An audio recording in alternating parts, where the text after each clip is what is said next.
I'm Matt Reynolds, editor of Packaging World magazine, back with another edition of Take 5.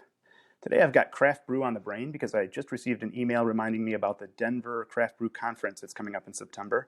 Of course, we missed out on last year's San Antonio conference due to the pandemic, and that got me thinking about the huge impact that the pandemic had on craft breweries and their packaging operations. Some of it was positive. Overall, people are drinking more beer and wine cooped up in their houses for extended periods of time and not able to socialize with one another. But at the same time, there was a major negative impact in that the food services and taprooms, two major channels that these craft breweries rely upon, were closed down for extended periods of time. And even when they were reopened, it was for a certain percentage of capacity. So what that really did is it put a lot of pressure on the packaging systems for retail packages for these craft brews. So instead of the full kegs and barrels that they were selling to restaurants, they were really relying quite a bit on the 6-packs all the way up to 24-packs and so on, and multiple formats. And formats is kind of the name of the game here because craft brew is known for not having one 12-ounce printed can going out a million times. Basically, they're doing a lot of collaborations with friendly breweries. They're doing seasonal items around Christmas or Thanksgiving. So they've got a lot of variety that, say, InBev is not, or Molson Coors aren't going to be dealing with. And one thing that comes with that much variety is what you're able to print on cans. Buying printed cans like a Coca-Cola or even like a Budweiser in this context, you're going to have a minimum order quantity from the big printed can manufacturers that could be in the hundreds of thousands. Actually, I think 50,000 is still considered a fairly small MOQ.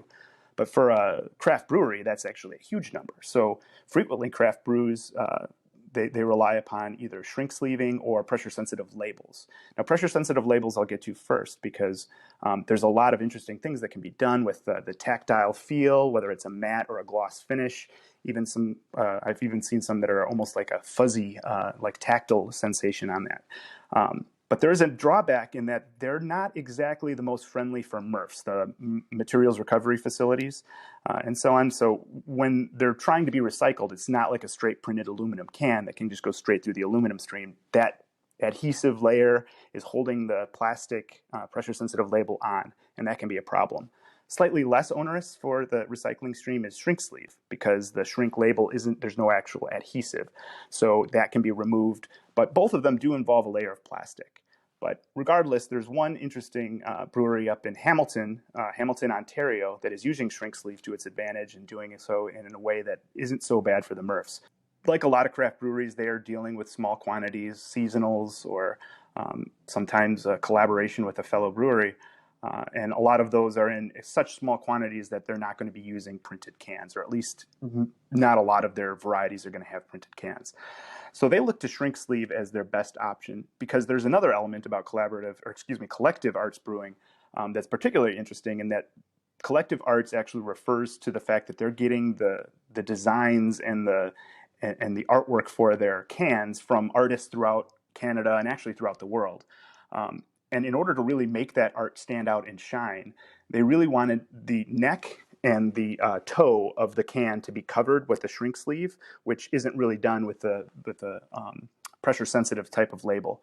But to make sure that they got the best and the most accurate printed labels directly on that can, and they're doing mostly 12 and 16-ounce cans, they turned to PDC, which is a shrink sleeve applicator. Which they found to be, really high end for their needs, particularly because that particular machine doesn't really use knives. It actually uses a micro perf around the edge of the film stock, the roll stock, and that roll stock is then mandrel form, drops over the can itself, and then at that micro perf on the bottom and the top, the toe and the shoulder, it then goes into the heat tunnel, and the entire can is completely covered by the beautiful artwork, and so on. So that is one method that's going to last for quite some time for them, and they know that they made the purchase just recently, and they expect that to last for decades to come. But there's another technology that's kind of going through its paces of Moore's law, which is to say it starts out expensive and not so great, and then it becomes less expensive while the quality goes up. And that's actually digitally printing directly on cans. So that takes away the need for MOQ. Essentially, you could have a can for every single beer that you make. So you could have somebody's birthday and order 50 cans with their names on it or something along those lines.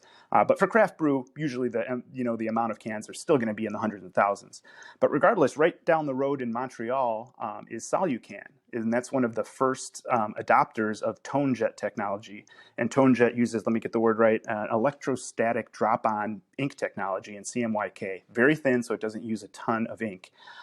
So you're able to essentially print on a can in the volumes that you need. It's still a new technology, it's got a ways to go, but just as of March 30th, 2021, the second tone jet was bought by Bevcraft Group. That's an Irish supplier of cans.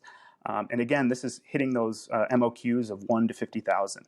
So even though it's a young technology, and like I said, it's subject to Moore's Law, watch for that in the next few years as printed cans come out throughout the craft beverage industry. Thanks. That's been another edition of Take 5.